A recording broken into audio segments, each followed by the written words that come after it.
nabagamba nkiddamu leero buli kintu kyonna ky'oteekateeka okukola teweetaaga musamize kuwa mukisa era oyinza n'obuteetaaga bagaba mikisa sente zisuwe mu bajjajja empewo zizifuweko era oyinza n'obuteetaaga muntu kubuleesingira bizinensi ebintu biri ebyo bibiri bw'obanga ekintu ky'ogenda okussaamu ssente okimanyidde ddala obwetaavu bwakyo bwakuteebereza ssente ezo ziteeka awalala oba zisigaze oba zirye okuteebereza kutya bintu bingi nnyo omuntu byakola nga mu butuufu akatale kaabyo kubanga nabagamba tulina obutale bubiri tulina akatale ke bayita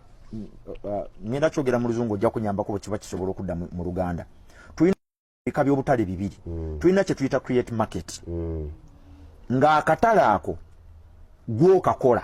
notandikawo akatale nga tekabaddeewo akatale ntegeeza obwetaavu bw'ekyo ekintu tebubaddeewo naye gwe obusindika mu bantu tebadde akinoonya gwe n'okikola n'okikiriza muno ga bajja kyagala kankibawe akatale akokubiri ke tuyita demand market demand market ke katale akayina obwetaavu nga weebuli nenga ekintu tekiriiwo n'ogamba waliwo akyetaaga kankikole nkiteekeyo bwe butale obu tewali kakusatu kakati soka weebuuze sente zino zenoonya mu 2024 zigenda mu katale kyakatuufu ngenda mu create market oba ngenda mu demand market sente bwe ziba zigenda mu create market ekintu tekibaddeewo okikoze okibasindikamu kirina emikisa 2 ku buli 100 akatale kizira omwana abadde alye omwana abadde amanyidde ensujju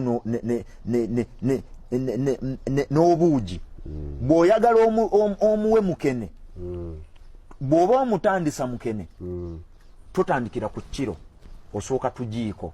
olabe response ye omwana agenda ku respondinga atya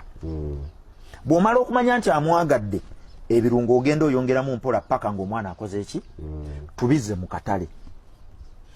akatale aka create market tetulina kayingira na magulu 2 eyo tusaayo kumu kwa nsonga nti bye tuteekayo tebadde abyagala ogenda weegendereza onfuna omanyi lwaki TikTok yakuba nnyo yasanga akatale akasaba TikTok teyayingirira yasanga demand market yagenda mu demand market nti abantu bayina nze nakizuula luvannyuma nti abantu out of 100 ebiseera ebisinga abantu 99 ku buli 100 baagala olabibwa baagala okwemulisa baagala olabibwa ennaku zino n'omuzeeyi ayina TikTok agenda ateekayo bwati video n'akola mundaba najjayo eyo video ya busekonda 10 n'agikasukayo n'agenda n'akyusa ne viewership n'ateekako public n'atasaako only friend kitegeeza nti abantu baga so TikTok lwaki epushinze nnyo nti yagenda mu demand market kati bw'oba ogenda mu create market capital wo muteekeyo ng'okimanyi nti ebiri eri byokya lwansonga teri abinoonya oteekayo gezesa nze era ntera nnyo okugamba abantu nti bw'oba oyingirira akatale aka create market